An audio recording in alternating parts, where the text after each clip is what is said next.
¿no? Y empecé a averiguar de quién era el libro blanco para pedirle permiso para reeditarlo. Y no había dueño. Fui al registro de propiedad intelectual y no está inscrito. Entonces lo inscribí a mi nombre y hice una reedición, pero en el prólogo puse que estaba a disposición del que quisiera reproducirlo, o sea, no me considero dueño en todo el sentido de la palabra.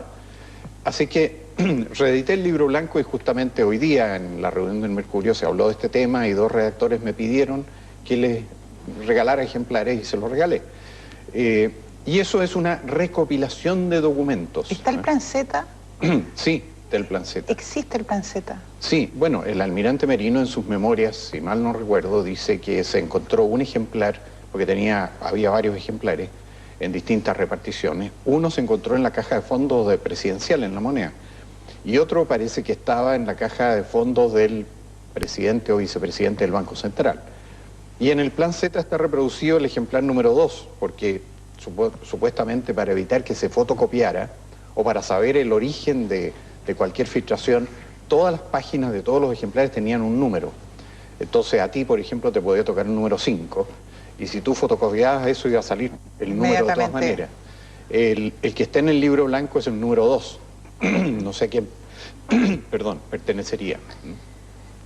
¿Qué responsabilidad política crees tú que tuvo el partido en el cual tú fuiste diputado, el Partido Nacional, en la intervención del 11 de septiembre? ¿Hay mea culpa el Partido Nacional y tú que formaste parte de ese partido en un momento determinado? Mea culpa no creo que procediera, porque en realidad no había ninguna otra cosa que hacer que lo que se hizo. Incluso yo tengo que ser bien franco en esto. A mí en una oportunidad, alrededor de, creo que fue junio o julio de 1973, por intermedio de un senador de mi partido, un oficial, que creo que tenía el grado de coronel, de ejército, me pidió que fuera a hablar con él. Y yo lo hice con toda confidencialidad, como me pidieron que fuera, y él me preguntó qué me parecía a mí que hubiera un gobierno militar en Chile. Y yo le dije en ese momento que no me parecía bien, que yo creía que había instancias constitucionales que debían agotarse. Y probablemente yo a la altura de septiembre ya había cambiado de opinión, dado que todo el mundo había cambiado de opinión. En ese sentido, que no quedaba otra salida, porque no tenemos que olvidar que don Eduardo Frei, está la famosa Acta Rivera que corrobora esto, yendo la directiva de la SOFOFA a hablar con él para pedirle auxilio en vista de que todas las mayores empresas estaban siendo incautadas ilegalmente, que no podían conseguir la devolución de ellas, esta directiva fue donde el presidente del Senado y le dijo: venimos a pedir su protección y auxilio. Y Frei les contestó: no vengan a hablar conmigo, vayan a hablar con los comandantes en jefe. Esta situación solo se arregla con fusiles. Y eso era en julio de 1973 y existe constancia de todo lo que se dijo ahí porque el secretario abogado de la Sociedad de Fomento Fabril, Rafael Rivera Sangüesa, levantó un acta, la hizo en su casa después. Y el original, en este momento el dueño es José Piñera, que está haciendo un libro, y le pidió el original a Rafael Rivera para autentificarlo y darle todo el peso histórico necesario, y fue ante los demás circunstantes que están vivos y les preguntó si era efectivo todo esto, o sea, dejó con toda la fuerza de un documento histórico esta acta. Y ahí Frei relata, dice: un alto oficial el otro día me vino a decir que estaba alarmado porque en algún discurso de extrema izquierda se decía que se iba a invadir el Barrio Alto con las fuerzas del MIR y de toda esa gente, que en ese tiempo actuaban de consuno con el Partido Socialista. Y le dijo a Frei: nosotros necesitamos protección para nuestras familias, ¿qué debemos hacer? Y Frei le dijo: pero si los que tienen las bayonetas son ustedes, yo como legislador cumplo mi deber, y ustedes que tienen las bayonetas no las usan. Entonces el clima era ese. Es decir, el Partido Demócrata Cristiano, a tu juicio, estaba de alguna manera incitando o estaba contento cuando se produjo el 11 de septiembre. Yo creo que la mayoría de los altos dirigentes de ese partido, que era lo que yo sabía, y creo que una casi totalidad de las bases, eran partidarias de que hubiera un pronunciamiento militar. Había un grupo que justamente después del pronunciamiento sacó un manifiesto que era de 13 dirigentes y parlamentarios que era contrario. A mí me consta, por ejemplo, que don Bernardo Leighton, de quien yo era bastante amigo y éramos diputados juntos, y competimos juntos en el mismo distrito, era muy contrario. Y cuando discutíamos de estas cosas, cuando había incidentes en la Cámara, y él sostenía que todo esto era golpismo, yo le decía, don Bernardo, aquí tiene que haber una salida extraordinaria si esto no tiene salida. En ese sentido le decía yo soy golista por De Gaulle, sí. Tiene que haber un cambio. De Gaulle hizo un cambio inconstitucional, pero lo constitucionalizó inmediatamente. Y él me embromaba, me decía, tú no eres golista, eres golpista. Pero las discusiones que teníamos eran en ese sentido. Entonces él nunca fue partidario del golpe.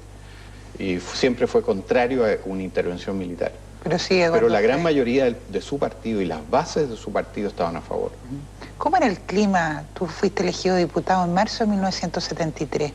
¿Cómo fue el clima entre marzo y septiembre dentro de la Cámara, aquí en Santiago en ese tiempo? Era muy desagradable porque las amistades entre personas se habían truncado ya por esto.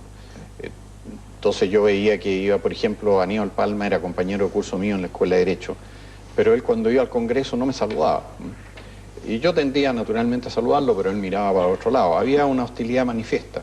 Hubo pugilatos en la Cámara. Yo en el colegio no me acuerdo haber peleado casi nunca, pero peleé mucho más en la Cámara de Diputados, físicamente. O sea, me golpearon y golpeé, porque había un clima de exaltación. ¿Con quién te acuerdas? Sí, hubo un diputado comunista que después en el libro de Ampuero, de Roberto Ampuero, Mis años verde olivo, sí, está identificado como el que organizaba toda la resistencia chilena en Cuba.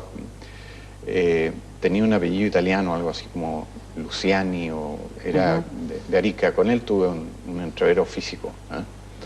Y fue en el curso de una conflagración general en la Cámara, en que estaban todos golpeándose en el medio del hemiciclo, cuando fueron los mineros del cobre a la Cámara, a mediados del 73. Y por ahí supe que cuando tú hacías tus alocuciones en la Radio Agricultura, porque tú eras periodista también en ese momento, tus comentarios contra el general Pinochet en un momento determinado fueron bastante fuertes. ¿Es cierto eso? Sí, es verdad, porque yo en ese tiempo en la radio miraba con alarma la presencia de los militares en el gabinete, el hecho de que llamaran a las Fuerzas Armadas en el estado de emergencia a salir a las calles para reprimir las marchas de los opositores, en circunstancias que la gente de la Unidad Popular salía a la calle y se tomaba la calle. Entonces yo criticaba eso, y hablaba de un contubernio político-militar marxista. Y resultó que en una de esas oportunidades el jefe de plaza designado por el gobierno del señor Allende fue don Augusto Pinochet, en Santiago.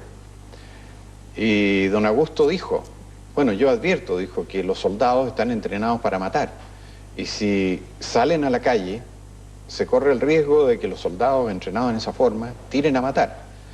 Y yo le hice un programa de crítica a eso, y ahí hablé del contubernio político-militar marxista. Y a raíz de eso el gobierno se querelló contra mí ante la justicia militar. Y fui citado por el fiscal militar de ese momento, que era el almirante Montaña. Aldo Montaña. Aldo Montaña. Y yo le llevé mi libreto y se comprobó que la querella del gobierno había alterado la realidad de lo que yo había dicho. Y él pidió después la grabación. Y en realidad, bueno, yo era abogado y soy todavía, entonces sé las cosas que pueden ser constitutivas de algún delito contra la seguridad interior y me había cuidado muy bien. Así que sobresello la causa. Ese puede ser un antecedente para algunos que señalan que el general Pinochet llegó a última hora al golpe y no es que él lo hubiera estado planificando desde mucho antes. Yo creo que las Fuerzas Armadas siempre tienen planes para emergencia, que podríamos decir que son polifuncionales.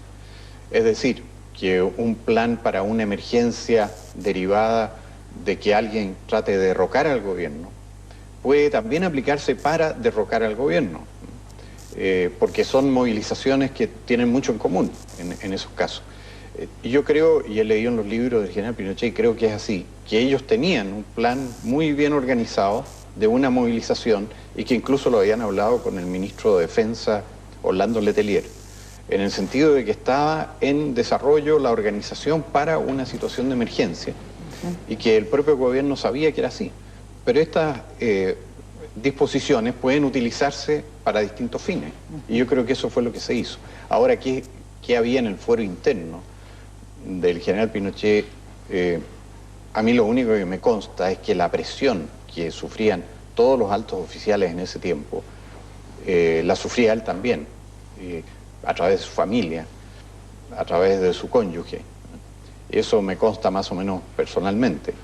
Incluso le he oído a una hija de él comentar que un personaje que siempre pareció opuesto al pronunciamiento militar y que firmó en la Democracia Cristiana esta declaración de los 13, le había dicho a ella en las semanas antes: bueno, fulana, ¿y tu papá cuándo va a hacer algo? Entonces, yo creo que había una cierta unanimidad en el país de que iba a haber un desenlace de la índole del que hubo. ¿Tú conociste al general Prat? No, personalmente no. ¿Y cuál fue tu posición cuando él asumió justamente el Ministerio del Interior y después el Ministerio de Defensa? Yo tenía confianza en él porque la información que yo manejaba, que provenía de fuentes del Partido Nacional, concretamente recuerdo que Gustavo Alessandri, que era diputado junto conmigo, me contó que su tío Jorge había siempre considerado que el comandante en jefe que iba a tener era el general Prat. Por lo que había conversado con él, era un hombre de su confianza y lo consideraba una persona idónea. Y yo en ese sentido pensaba que era un hombre muy profesional y que iba a tratar de reencauzar al gobierno de la Unidad Popular por el camino de la legalidad. Posteriormente, cuando empezamos a tener dudas acerca de él, y él empezó a hacer pronunciamientos que daban lugar a pensar que era partidario del gobierno de la Unidad Popular, que no era meramente un profesional que quería reencauzar una situación difícil. Yo volví a preguntarle a Gustavo Alessandri, le dije: ¿cómo es este cambio de este personaje? Y recuerdo que Gustavo me dijo: mira, es que a estas personas les muestran la presidencia. Y cuando se les muestra la presidencia, basta estudiar la historia de Chile para darse cuenta de que abandonan su rol profesional y empiezan a discurrir estrategias de otra índole. Y eso me lo confirmó algo que leí recientemente, un testimonio que dice de que el general Prats le propuso a don Salvador Allende que se ausentara del país. Y él era naturalmente el vicepresidente de la República por ser ministro del Interior, y quedaría el poder en sus manos. Y Allende categóricamente le dijo: por ningún motivo, porque seguramente había leído todos los avatares del coincidente pronunciamiento del 11 de septiembre de 1924, en que el presidente Alessandri se fue del país, dejó el poder en manos de los militares y estos no se lo devolvieron nunca más. Bueno, o no tenían intención de devolvérselo nunca más, porque después volvió en gloria y majestad el año 25. Pero evidentemente ese elemento puede haber estado presente, una consideración de que él podría haberse considerado el hombre para manejar las cosas en Chile. En relación al 11 de septiembre, se señala que estábamos a punto de una guerra civil y que en definitiva el golpe de Estado lo que hizo, o el pronunciamiento militar, como lo quieras denominar, lo que hizo fue justamente impedir una guerra civil que hubiera implicado 1 millón de muertos, quizás como en España, 800.000 muertos, frente, digamos, a los resultados de un golpe de Estado que ha implicado también una serie de muertes, alrededor de 3.000 según el informe Rettig. No, 2.279 según el informe Rettig. 2.279 según el informe Rettig. Después, en la comisión de reparación se fueron añadiendo, pero primero gran parte de los añadidos fueron muertos por la violencia política de izquierda, porque no los habían contabilizado bien en el informe Rettig, los uniformados muertos. Y también otros que yo creo que no son un poco espurios. Hay mucho interés ahí por acogerse a beneficio, que hace que situaciones... Yo le digo, por ejemplo, a un empresario que lo fueron a visitar muchas veces porque un trabajador de él se ahogó en un paseo a Cartagena el año 75 o algo así. Y Y dice, bueno, se ahogó porque comieron mucho, se metieron algunos a bañarse y este se ahogó. Y iban insistentemente a decirle, pero no habrá sido hecho desaparecer porque era un hombre de izquierda, en fin. Y él, que era testigo y estaba ahí, decía, no, se ahogó en un paseo de la firma en Cartagena. Entonces, a lo mejor esa persona termina siendo también una víctima de la fuerza de seguridad o algo así, con suficiente insistencia y presentación de testigos. Entonces yo creo que la cifra más fidedigna es la que reunió el informe RETIC, 2.279 personas, con el añadido de los uniformados que se olvidaron en el informe RETIC y que después los incorporaron. Ahora, el tema es la guerra civil. Yo creo que mucha gente hoy en día no es capaz de, sobre todo la gente joven, no es capaz de imaginarse el clima que se vivía en los años 72-73, sobre todo a partir del paro de los camioneros y del paro nacional que hubo en octubre de 72. ¿Realmente estuvimos al borde de una guerra civil y que el golpe de Estado lo evitó? Yo creo que sí, porque había sectores de las Fuerzas Armadas que estaban en una posición favorable al gobierno. Un libro que se ha olvidado, pero que es muy interesante, es el de Ricardo Boazar, que era un periodista demócrata cristiano. Picotón. Picotón, era su seudónimo periodístico, que escribió un libro sobre los juicios de la Fuerza Aérea. Porque en la Fuerza Aérea es donde la conspiración para favorecer al gobierno avanzó más. Y hubo muchas reuniones en el Banco del Estado con oficiales de la Fuerza Aérea. Y esos oficiales, uno de ellos recientemente ha hecho declaraciones en el Mercurio, el coronel Vergara. Estos oficiales estaban en connivencia con el MIR y tenían un plan bastante avanzado de apoderarse de las principales bases, desde luego la base aérea del Bosque, de dar muerte a oficiales que no se plegaran al movimiento. Entonces, yo creo que había en sus inicios un proceso de división de las Fuerzas Armadas. Había oficiales de ejército, altos oficiales de ejército que eran partidarios del gobierno de la Unidad Popular. Y yo creo que esto fue disuadido de convertirse en una resistencia, en una división de las Fuerzas Armadas, por la fuerza del pronunciamiento, ¿no? Porque por el propio bombardeo de La Moneda, yo creo que fueron signos como de que esto era todo o nada, y eso puede haber hecho reflexionar a los que intentaran de alguna manera dividir a las Fuerzas Armadas. Entonces, el peligro de la guerra civil yo creo que sí existió, pero fue abortado inmediatamente por la acción muy resuelta de los mandos y inmediatamente se dieron cuenta los que podrían ser disidentes de que ellos no tenían ninguna posibilidad y por lo tanto no intentaron nada. Pero probablemente podría haberse gestado una división de las Fuerzas Armadas, lo que se habría llamado guerra civil. Ahora, los grupos armados civiles actuaron. Si la gente no sabe cosas que, por ejemplo, entre el 11 de septiembre y el 31 de diciembre del 73, hubo 82 uniformados muertos. Y eso es bastante, es más que todo lo que hubo en la guerra, norteamericanos en la guerra de Irak, por ejemplo, mientras duró la guerra. Ahora es cierto que del otro lado, o sea, de la Unidad Popular, y pueden haber caído ahí víctimas inocentes, fueron en ese mismo periodo que cayeron 82 uniformados, fueron alrededor de 1.300. O sea, mucho más de la mitad de todos los muertos del informe RETIC fueron en estos 90 días. Ahora, yo en esos 90 días creo que hubo un caos bastante grande. Y creo que las instituciones no funcionaron. Porque cada comandante de guarnición tenía delegadas por la Junta de Gobierno todas las funciones judiciales en él. Entonces cada división de ejército tenía un juez superior y ahí no debería haberse producido ningún hecho ilegal. O sea, deberían haber sido juzgados los extremistas de acuerdo con la justicia en tiempos de guerra y deberían haber sido juzgados los uniformados que hubieran cometido delitos también de acuerdo con los códigos, el código militar y la justicia en tiempos de guerra.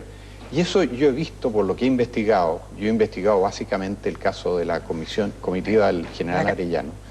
Ahí no funcionó nada. Y no funcionó casi como por acuerdo unánime de que no funcionara. O sea, en un caso concreto, por ejemplo, un oficial medio fusila a 16 personas, junto con otros oficiales medios, naturalmente no lo hizo solo, y se lo presentan al comandante de la guarnición. Estoy pensando concretamente en Antofagasta. Se lo presentan al general Joaquín Lagos Osorio. Y él dice, no lo quiero ver, llévenselo, yo voy a renunciar al ejército. Entonces eran actitudes un poco indicativas de caos, no de responsabilizarse y cada uno tomar sus funciones y decir, no, esto terminó aquí, no vuelve a suceder, nunca más puede pasar esto. Y en los días siguientes, ¿qué hace el general Lagos concretamente? Emite un comunicado en que dice que él, por orden de la Junta, ha procedido a fusilar a tales personas, cuando él sabía que habían sido ilegalmente ejecutadas. Entonces, fue un caso de que una organización funcionara mal. Y eso es un pecado del ejército, concretamente en el caso que estoy analizando, que es el que yo conozco. Y me temo que en las demás ramas sucediera algo parecido. Tengo que excluir, para ser bien honesto y bien franco, a la Armada. La Armada no tiene, digamos, salvo 2 o 3 casos de, por ejemplo, de detenidos desaparecidos. Tuvo 2 casos en el lago Ranco, de personas que cayeron al lago y que fueron ejecutadas, y como ahí hay una capitanía de puerto en el lago Ranco, cayeron bajo la responsabilidad de la Armada, pero en realidad la Armada parece que no tuvo nada que ver con eso tampoco. Y ahora ha surgido el caso de un ex regidor, Aldoney, sí, en que realmente los pobres marinos que de un almirante para abajo están sometidos a proceso. Yo les he preguntado a familiares de ellos, ¿qué dicen? No dicen nada, porque no saben nada. O sea, fue un personaje que dicen que estuvo en una repartición de la Armada y de ahí no se supo más de su paradero y tienen encargados reos a 5 marinos. Pero hago excepción entonces en que la Armada manejó mejor todo este tema. You must remember this. Ya sea de un lado o de otro, que todavía lamentablemente existen. La opinión pública en general piensa lo siguiente, y de alguna manera te hago la pregunta desde esa perspectiva. Está bien que en un enfrentamiento, todo el mundo entiende que en un enfrentamiento pueda morir gente de un lado y de otro. Lo que nadie entiende a partir, digamos, del año 75 para adelante, o 74 para adelante, que se hayan ensañado con ciertas personas, que haya habido tortura, que le hayan sacado los ojos a ciertos cadáveres o a personas sin ningún proceso. Eso es lo que más se critica es como la gran mancha del régimen militar. Entonces, frente a eso, ¿hay algún argumento?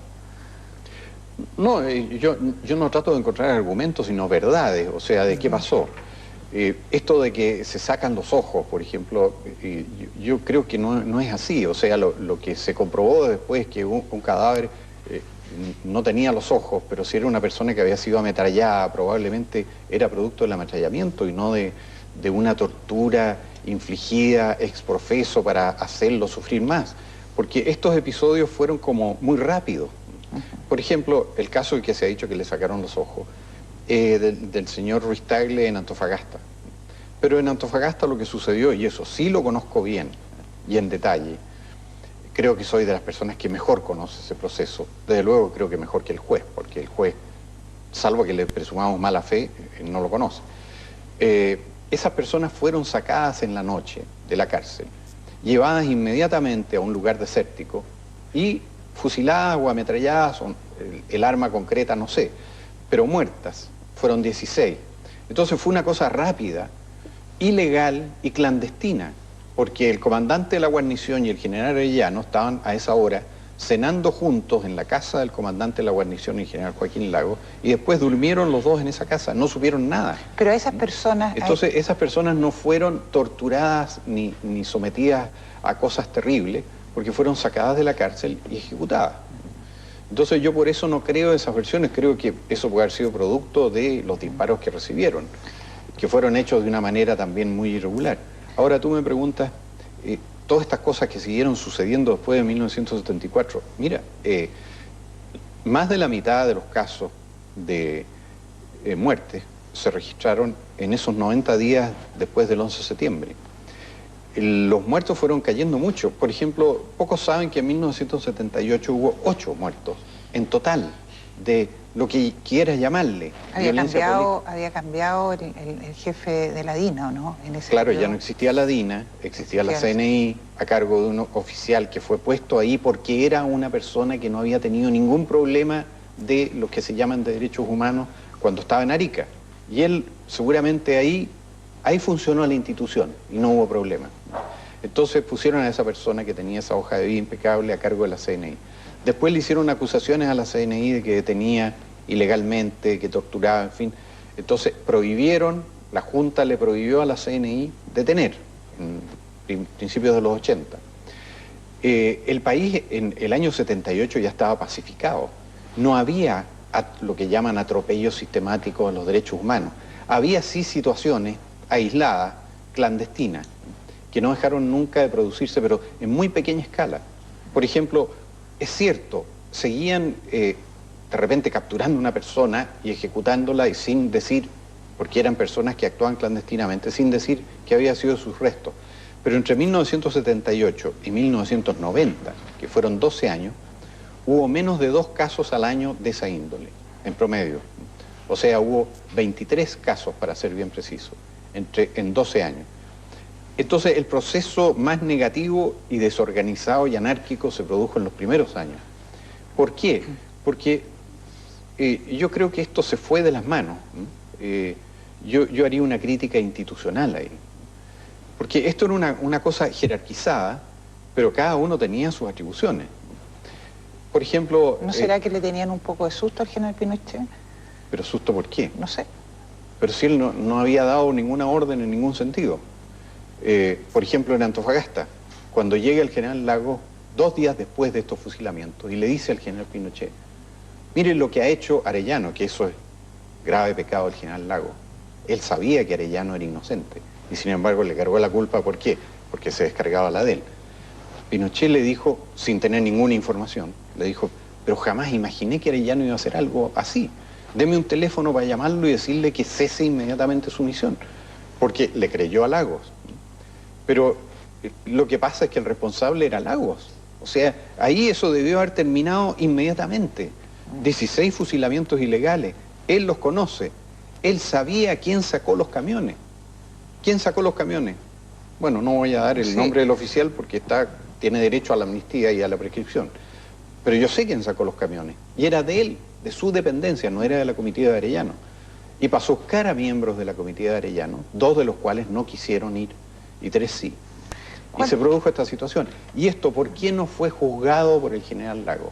Eso no es responsabilidad de Pinochet. Es que el comandante de la división, el juez, no juzgó. Y yo creo que esto pasó en todo el país. O sea, creo que hubo, sí, ese fue un pecado de las Fuerzas Armadas. Hubo una situación así, que no se juzgaron las cosas. Por ejemplo, un caso muy citado, Lonquén, que siempre citan degollados, quemados, Lonquén. En Lonquén ni siquiera el comisario de la comisaría sabía lo que habían hecho carabineros, que podríamos llamar rasos, carabineros comunes y corrientes, que habían dado muerte a un grupo mirista que durante mucho tiempo había amenazado a la gente y había atropellado a las personas. Bueno, ellos tomaron la venganza en sus manos, les dieron muerte, parece que no todos los mataron, y los echaron en un horno abandonado, sin que supiera ni siquiera el oficial comisario de esa comisaría.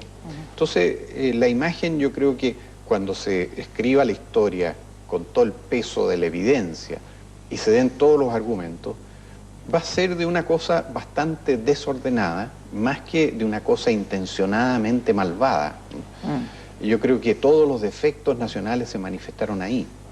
Es decir, no hay sistemáticamente una violación a los derechos humanos. No, todo lo contrario. Los civiles próximos al régimen, entre los cuales yo no me contaba porque no, en realidad me llamaron a colaborar, pero... ¿Por qué tú no formaste parte del régimen? ¿Podrías haber sido ministro, podrías haber sido embajador? Mira, yo te voy a decir, en los primeros días, cuando se organizó la Comisión de Estudio de las Reformas Constitucionales, me llamó Enrique Ortúzar, que estaba a cargo de eso, y me dijo, Hermógenes, yo sugerí tu nombre, pero una persona de tu mismo partido se negó a que tú formaras parte porque dijo que eras demasiado politizado.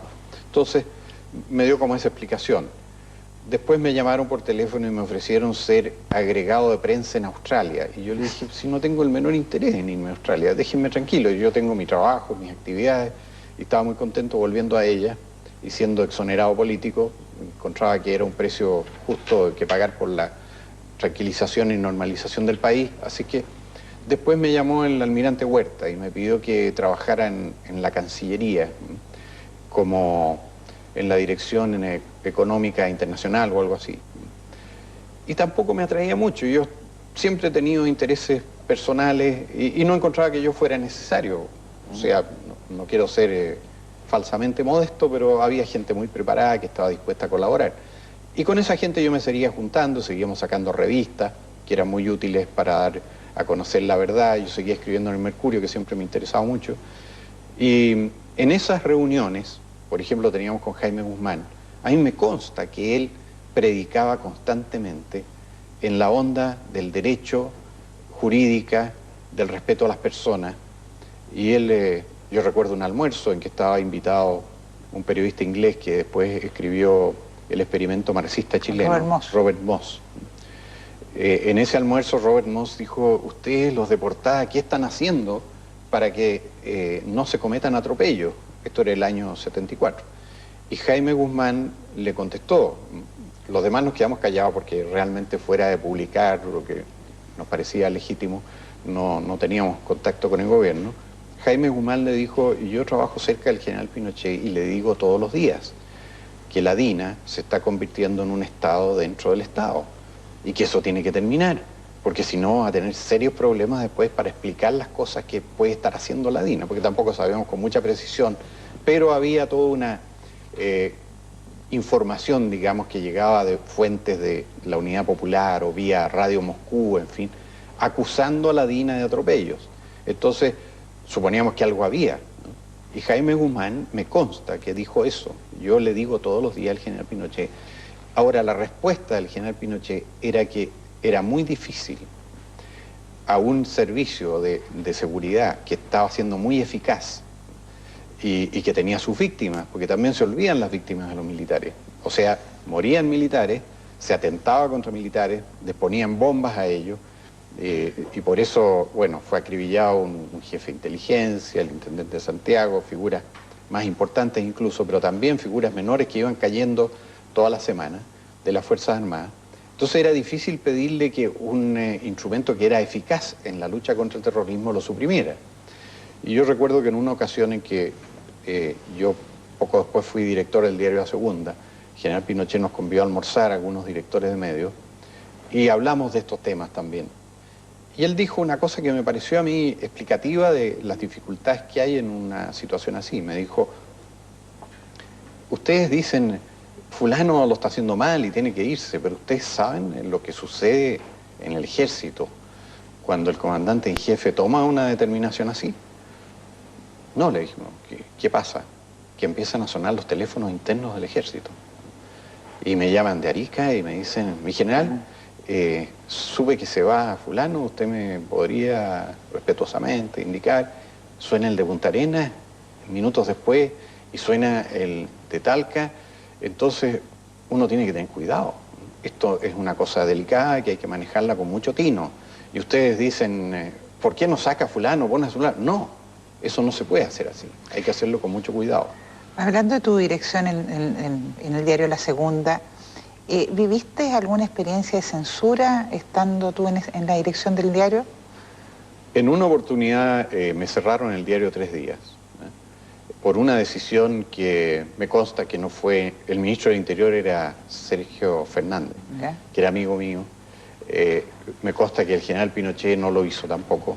Él tenía molestias conmigo por cosas que yo publicaba, eso lo sé, porque me lo dijo. Pero esa clausura fue resuelta por un secretario general de gobierno por sí y ante sí. Y el gobierno no quiso desautorizarlo. Y fue porque, en realidad fue una circunstancia desafortunada, porque yo publiqué una entrevista a Claudio Rego, que era en ese tiempo un líder opositor al gobierno muy crítico, demócrata cristiano. Y la entrevista iba en extenso, pero tenía reconocimientos en favor del gobierno militar.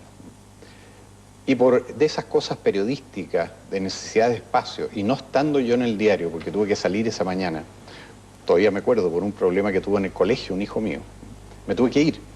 Y entonces cortaron la entrevista.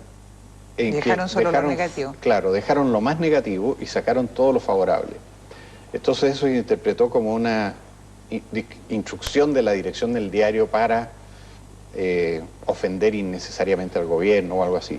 Como ya tenía en la hoja de vida yo algunas cosas que al gobierno no le habían gustado, este secretario general, que era un general o coronel, resolvió la clausura. Y en el gobierno me explicaron que ellos no podían echar pie atrás en una medida que había tomado una persona autorizada. Así que tuve ese problema, pero en otros casos lo que tuve fueron llamadas severas de crítica a publicaciones que el gobierno consideraba innecesarias o alarmistas. Pero nunca tuve censura previa. ¿Cuál fue el periodo, a tu juicio, dentro del régimen militar más rico en transformaciones, en cambios, en cosas positivas? Bueno, lo que pasa es que los primeros años fueron de cosas muy difíciles de hacer, pero muy positivas. En los primeros años se dispuso, por ejemplo, la liberación de precios, que era muy difícil y muy incomprendido porque el país había venido viviendo bajo una mentalidad muy dirigista y socialista y no había precios libres. Y esa liberación fue bastante impopular porque permitió que la inflación se manifestara en su realidad, porque con un sistema de precios controlado se puede esconder la inflación.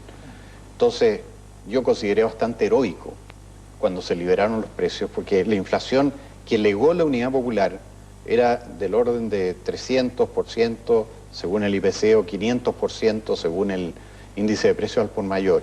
Pero cuando se sinceró, por ejemplo en abril o mayo del 74, llegó a 2000% al por mayor y a 1000% el IPC.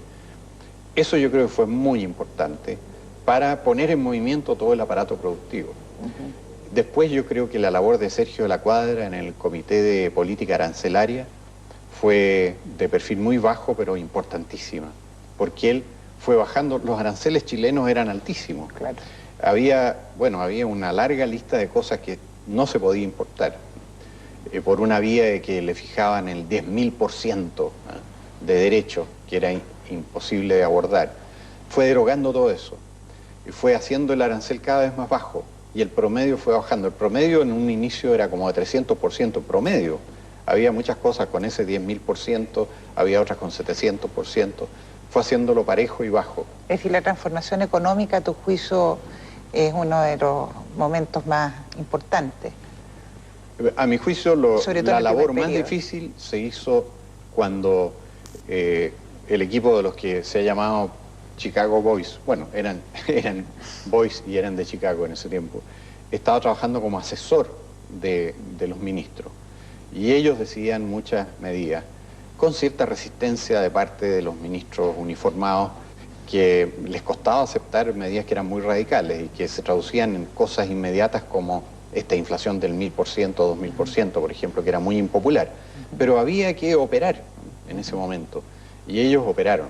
Enseguida los industriales, por ejemplo, y agricultores se oponían mucho a esta rebaja arancelaria por la competencia de productos externos. Pero todos se fueron acomodando. Y yo creo que ese periodo fue fundamental. Y tuvo la mala suerte de que cuando el país ya empezó a vivir la prosperidad gracias a toda esta reforma, que fue en el año 80, se desató una crisis internacional que nos pilló con un mecanismo que yo creo que no era conveniente para las crisis, es conveniente para tiempos normales, tal vez, que era el tipo de cambio fijo. Bien, Hermógenes, ¿qué papel crees tú que debe jugar las Fuerzas Armadas en un periodo democrático? Bueno, el que dice la Constitución, o sea, son obedientes, no deliberantes y garantes de la institucionalidad. Y me parece que ese es un papel muy adecuado. En el sentido de que la historia nos enseña que los civiles tienden periódicamente en Chile a violar la Constitución. Entonces, si hay un poder suficientemente respetable como para disuadirlos de esta tarea que emprenden periódicamente algunos civiles, me parece muy sano, ¿no? Y yo no eliminaría este papel de las Fuerzas Armadas de la Constitución. ¿Tú crees que es bueno que planteemos, que se plantee a nivel, no planteemos a nivel personal, sino a nivel global en la sociedad chilena un nunca más? Depende nunca más qué. Cuando yo era chico y me hacían decir nunca más era porque yo había hecho una maldad. Pero si he hecho algo bueno, por favor, no me digan nunca más. Yo diría otra vez. Y por eso yo he dicho una frase que ha irritado mucho a la ministra de Defensa, que ha dicho que soy antediluviano, prehistórico, y lo último que dijo es dinosaurico. Yo dije, si otra vez un gobierno organiza grupos armados, desarticula completamente la economía, llama a fuerzas extranjeras, porque estaba probado que había tropas cubanas en Chile con la quiescencia del gobierno, no hay que decir nunca más un 11 de septiembre, hay que decir otra vez, o sea, tiene que saberse que eso no se puede hacer. Así que yo pido definición, nunca más que, por supuesto, nunca más que las instituciones, como describía yo delante, no funcionen y que de repente un oficial medio por su cuenta resuelva matar a 16 personas o 26 personas, eso no puede ser. Eso, evidentemente, nunca más eso, pero eso porque hay un organismo que no funciona. Muchas gracias, Hermógenes, por habernos acompañado hoy día. Gracias. Porque vivimos en un país donde pasa